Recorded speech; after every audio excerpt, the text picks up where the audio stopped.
नमस्कार, हिमाचल दस्तक में आप सभी का स्वागत है। मैं हूं आपके साथ प्रवीण मुंगटा। मैं हिमाचल हूं। आप सभी अभी भी नहीं संभले तो फिर बहुत देर हो जाएगी। हिमाचल में बीते वर्ष आई आपदा के जख्म अभी भरे भी नहीं थे कि एक बार फिर इस साल देवभूमि हिमाचल में कुदरत का भयावह तांडव देखने को मिला है।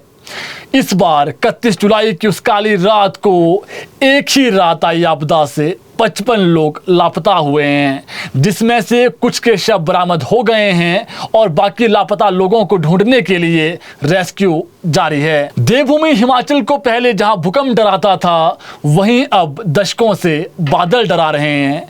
मानसून जैसे हिमाचल प्रदेश में आता है, दस्तक देता है, तो हर नदी और नाले उफान पर आ जाते हैं।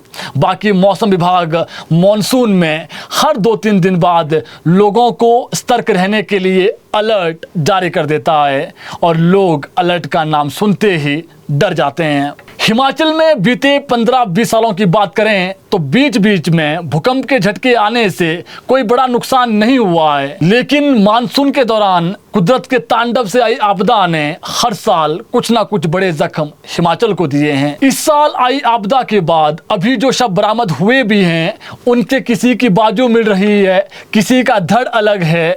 डेड बॉडी को रेस्क्यू के दौरान देखकर भी डर लगता है। हिमाचल में हर वर्ष बादल भले ही अलग अलग स्थानों पर नया फटता हो, लेकिन हादसों के बाद पटकथा खबरों की सुर्खियों में बस यही होती है कि केंद्र सरकार, राज्य सरकार, प्रतिपक्ष आपस में आरोप प्रत्यारोप कर रहे हैं। केंद्र से पैसा नहीं आया, हमने पैसा दिया था, और भी अलग अलग बातें राजनेता कहते हैं। लेकिन किसी के पास इस आपदा को रोकने और इससे निजात पाने के लिए अभी तक कोई रामबाण नहीं है। जहां त्रासदी आती है, वहां सरकार का तंत्र पहले सक्रिय होता है और हर संभव मदद की कोशिश की भी जाती है, लेकिन सवाल मदद का नहीं है, सवाल हमारी गलतियों का है, जिससे हम यानी आम जनता बाज नहीं आ रही है। हमें जहां मकान नहीं बनाने चाहिए थे, वहां मकान बनाना शुरू कर दिए हैं। लोग खड्डों, नालों और नदियों के किनारे बड़े बड़े आशियाने बना रहे हैं, जबकि पहले लोग कभी भी इन जगहों पर भवनों का निर्माण नहीं करते थे। अब ब्यास, सतलुज, रावी और भी कई नदियां, उसके किनारे पर होटल, होमस्टे, घर बना रहे हैं। बस लोगों में पैसे कमाने की होड़ लगी हुई है। प्रकृति और हमारे सुंदर पहाड़ी राज्य हिमाचल की किसी को कोई चिंता नहीं है। जहां एक जगह पर हिमाचल में पहले 15-20 हज़ार लोग रहते थे, वहां अब 3 से 4 लाख लोग रह रहे हैं। जिन पहाड़ों में घर सिर्फ 10-20 बन सकते थे, वहां पहाड़ों का सीना चीरकर सैकड़ों मकान एक साथ बन रहे हैं।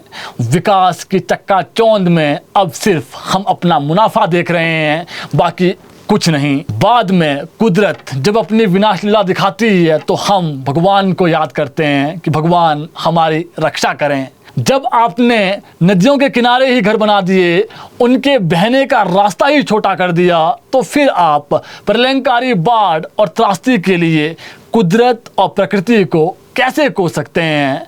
अगर हम अभी भी नहीं जागे तो बहुत देर हो जाएगी। सरकार ने बीते वर्ष आई आपदा के बाद कुछ सख्ती तो की, लेकिन ज़मीनी स्तर पर उसके परिणाम देखने को नहीं मिले।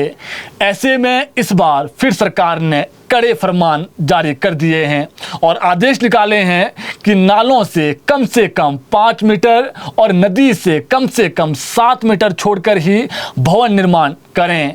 अगर कोई ऐसा नहीं करता है तो उस पर कानूनी कार्रवाई की जाएगी। इतना ही नहीं, हिमाचल में विकास के नाम पर टनल, हाइड्रो प्रोजेक्ट तो लग रहे हैं, लेकिन अब वो वक्त आ गया है कि जहां जितनी क्षमता है उतने ही प्रोजेक्ट और टनल बने, वरना परिणाम बहुत घातक हो सकते हैं। वहीं 4 लेन निर्माण के दौरान भी पहाड़ों की कटाई पहाड़ी क्षेत्रों में तय मापदंडों पर ही होनी चाहिए, वरना लैंडस्लाइड होने से कई बड़ी घटनाएं होती रहेगी। वहीं अगर हमें हिमाचल के प्रमुख पर्यटन स्थलों को जोशीमठ बनाने से बचाना है तो अब वो वक्त आ गया है कि शहरों में भी अब ज़रूरत से ज़्यादा भवन निर्माण पर तुरंत रोक लगानी होगी। ये बेहद ज़रूरी है। हिमाचल हम सभी का है, आपका अपना है। सरकार समय समय पर फरमान निकालेगी, लेकिन उस पर अमली जामा हम लोगों को खुद पहनाना होगा।